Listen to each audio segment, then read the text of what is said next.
Good evening. I'm Tom Anderson. I'm one of the founding members of the Wisconsin State Firefighters Memorial located here in Wisconsin Rapids. The Firefighters Memorial was built to honor all the firefighters from the state of Wisconsin who gave of their time and service for their communities, and especially honoring those who died in the line of duty. When we constructed this memorial, 9/11 happened. And we knew that we wanted that to be part of this memorial. It was very important to us. So I made contact with Leah Lippi out in New York City. He was one of 10 firefighters out there, fathers, whose sons were on the New York City Fire Department and who lost their lives that day on 9/11. He was very instrumental in helping us get a piece of this. This is actually from their training center for the New York City firefighters. They have a few pieces like this so that the new rookies understand the sacrifice that preceded them when they come on board.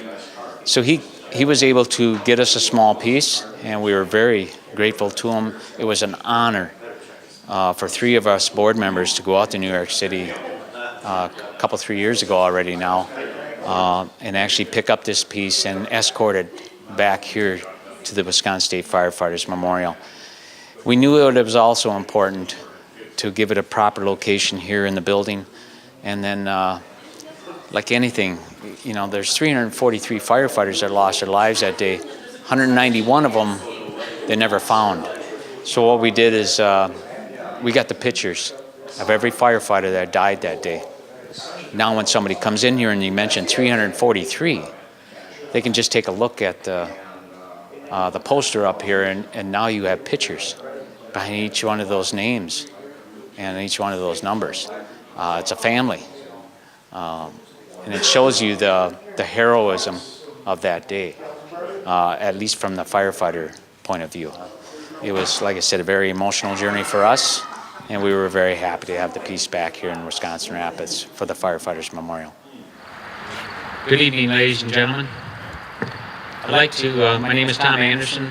I'd like to welcome you to the Wisconsin State Firefighters Memorial, a memorial that represents the whole state of Wisconsin, all the firefighters from the state of Wisconsin that serve their community, with special emphasis on those firefighters who died in the line of duty. This year, we welcome you to our 3rd annual American Freedom Walk. At this time, I'd like to welcome for our opening prayer the newest chaplain of the Wisconsin Rapids Fire Department, Dan Bush. Thank you, Tom. Would you please stand with me and place your hand over your heart or present arms and join me in the Pledge of Allegiance. I pledge allegiance to the flag of the United States of America and to the republic for which it stands, one nation, under God, indivisible, with liberty and justice for all. Thank you. You may be seated.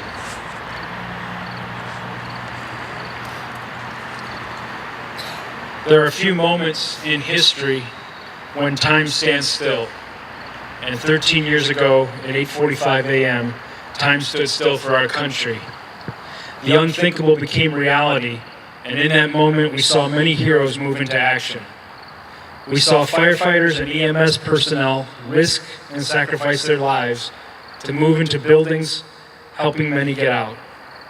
We saw law enforcement officers laying down their lives in the hope that others might live.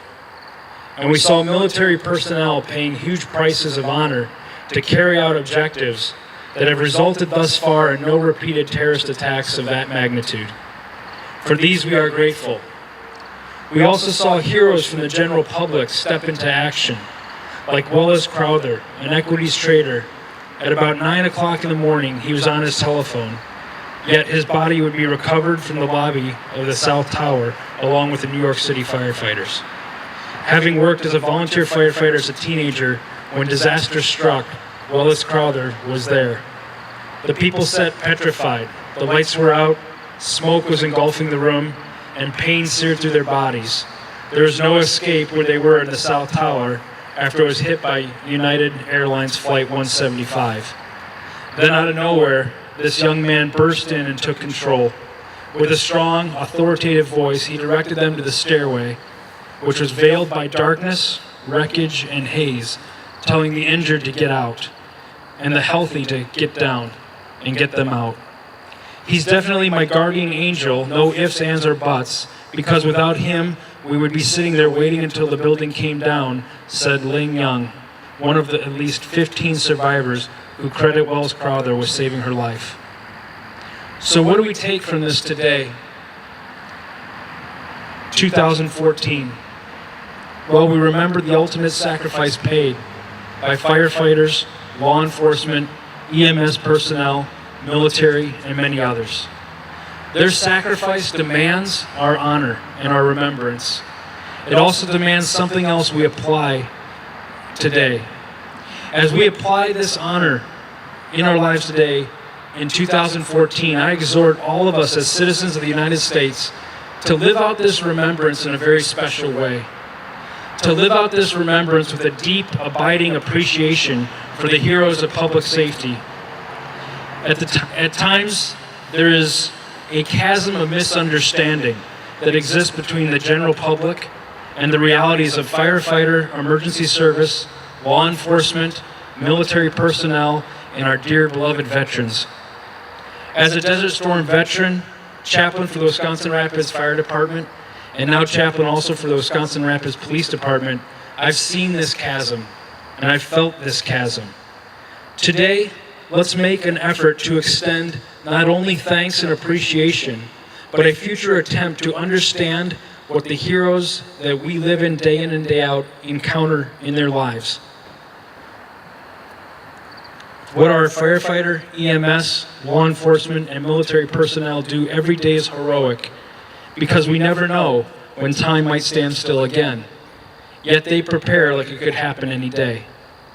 So let's bridge the chasm of misunderstanding and realize that laws exist to provide safety and order and peace to us. But the laws mean nothing unless someone is there to put on a badge and enforce them. Let's bridge the chasm of misunderstanding and realize that presidential orders and military strategy are needed to counter terrorism and save lives. However, the orders are useless unless a member of our military kisses their family, says a tearful goodbye, and carries out that order. Let's bridge the chasm of misunderstanding and realize that when the darkest moment of our lives come, when chaos, fear, and uncertainty abound in a fire or medical emergency, there's a firefighter and EMS personnel there to bring help, comfort, and hope in the worst places of life. Recently, Fire Chief Niles Warburg of the Ephraim, Wisconsin Fire Department said to me, "It's a shame that it took 9/11 to make many people in the general public aware of the heroic things that public safety personnel do each and every day." Let's honor and thank the heroes of public safety now and always. German theologian, pastor, spy, and martyr Dietrich Bonhoeffer was executed at Flossenburg concentration camp 5 weeks before the U.S. forces liberated that camp. He was executed for being linked to a plot to assassinate Adolf Hitler in order to stop the genocide of the Jewish people. He said this, "Silence in the face of evil is evil itself. Not to speak is to speak. Not to act is to act."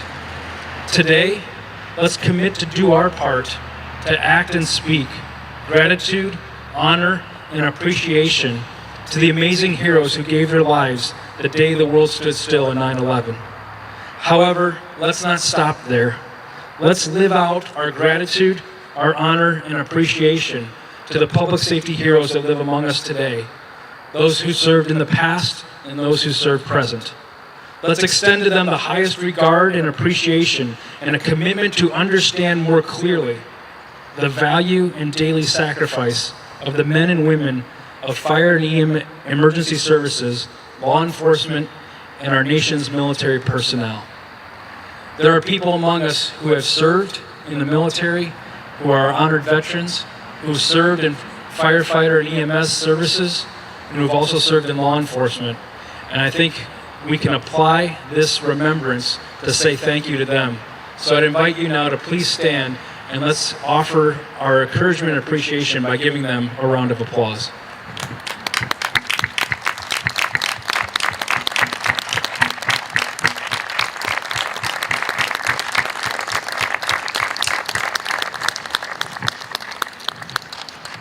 Please now join me in a word of prayer.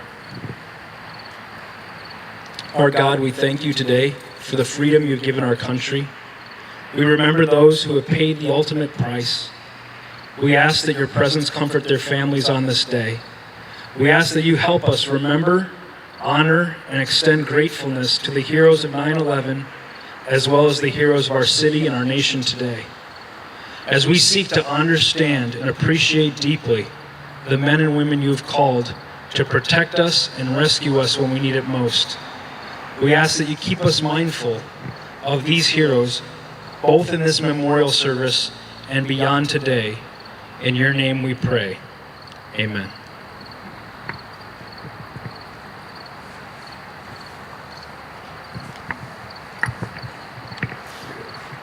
Oh, say, can you see by the dawn's early light what so proudly we hail at the twilight's last gleaming, whose broad stripes and bright stars through the perilous fight o'er the ramparts we watched were so gallantly streaming, and the rocket's red glare, the bombs bursting in air, gave proof through the night that our flag was still there.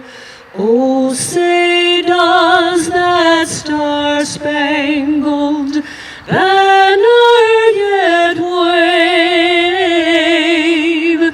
o'er the land of the free and the home of the brave?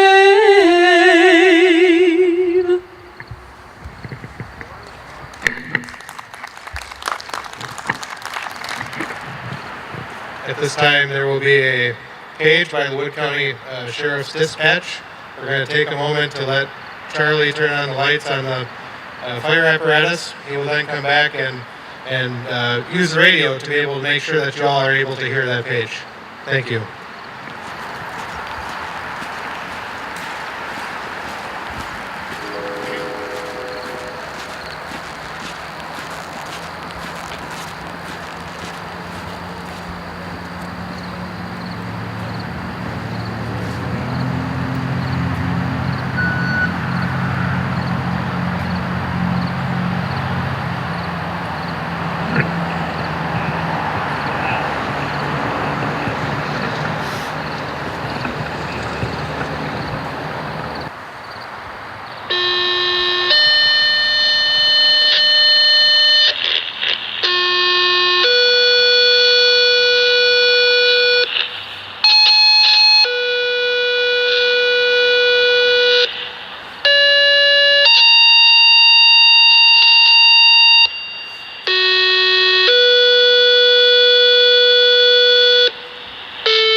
September 11th, 2001, the United States was attacked by terrorists on American soil.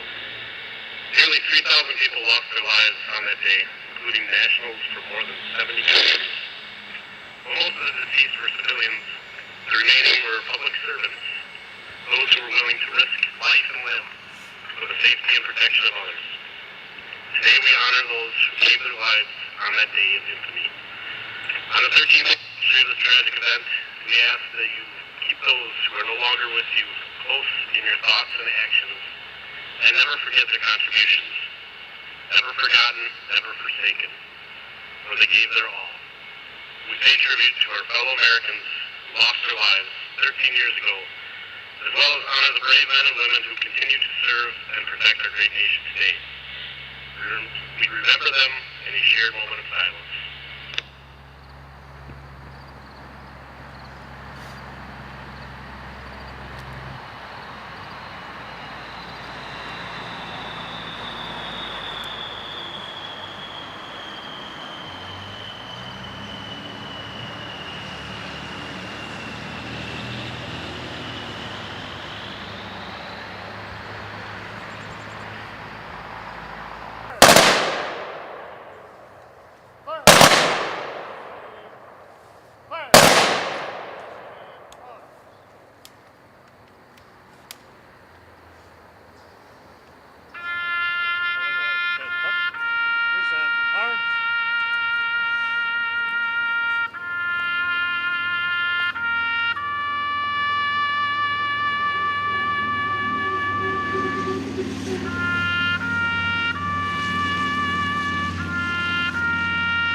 Arms, parade, rest.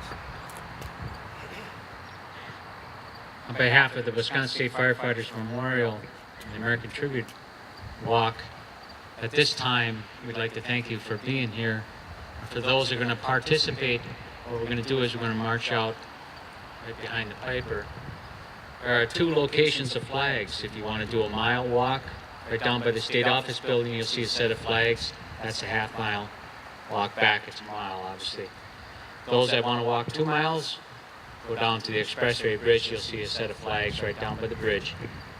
Turn around, walk back, and that's a mile run, or 2 miles.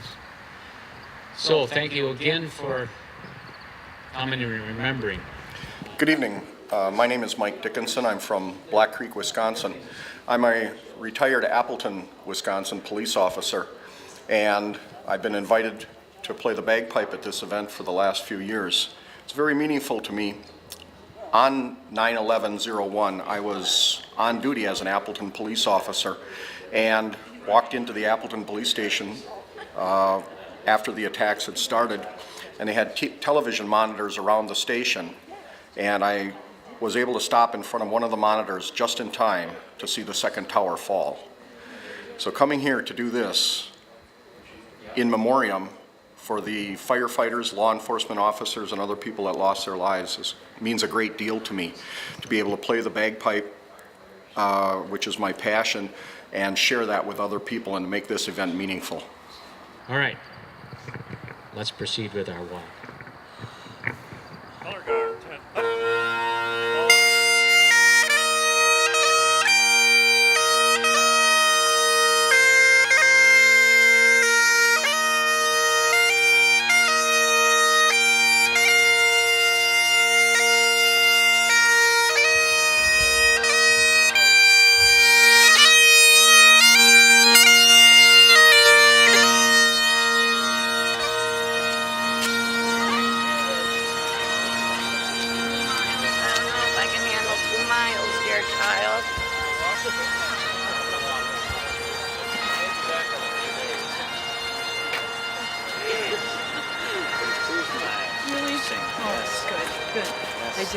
I sing it as well.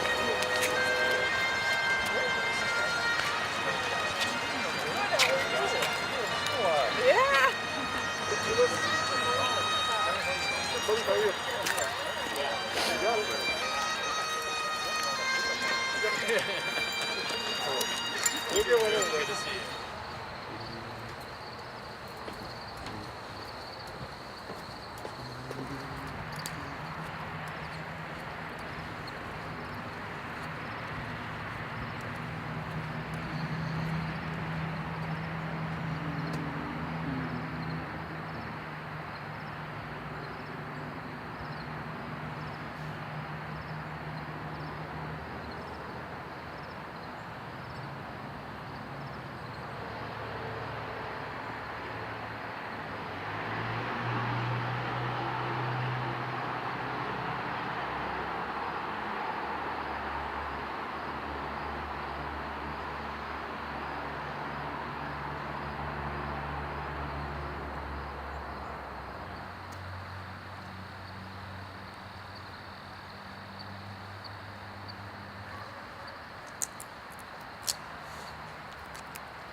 Yeah, hi, I'm Rick Mosinski. I was the first president of the Firefighters Memorial, and time flies because this is like 20 years since we started this, and we wanted to make it a highlight of not only the city of Wisconsin Rapids, but for the whole state. And it's fitting to honor all firefighters of the state, not only those who died in the line of duty, but those who serve their whole lifetime and retire and kind of go unrecognized by most of the people in the state. Well, this is a way of recognizing them.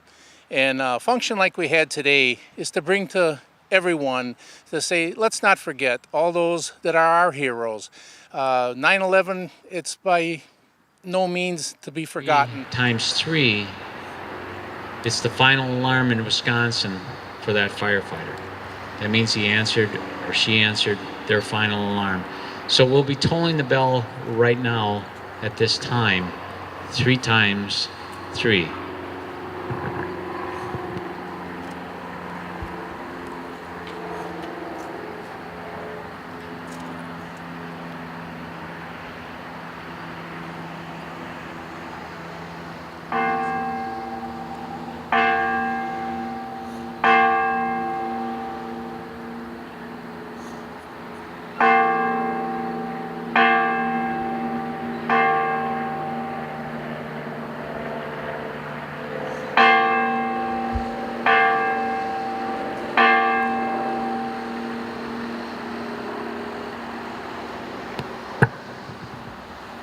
At this time, we're going to ask Bonnie to come up and sing God Bless America.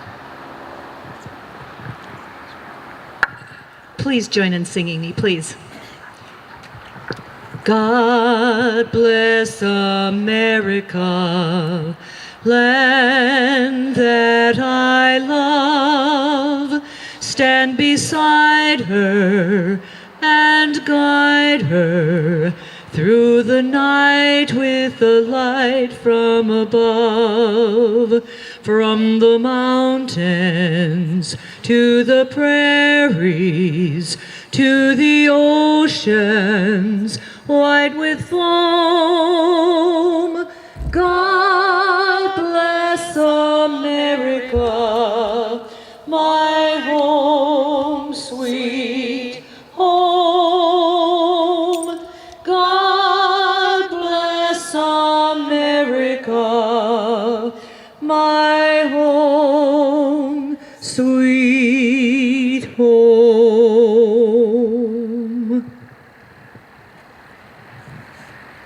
Thank you, Bonnie. And again, on behalf of the Wisconsin State Firefighters Memorial, thank you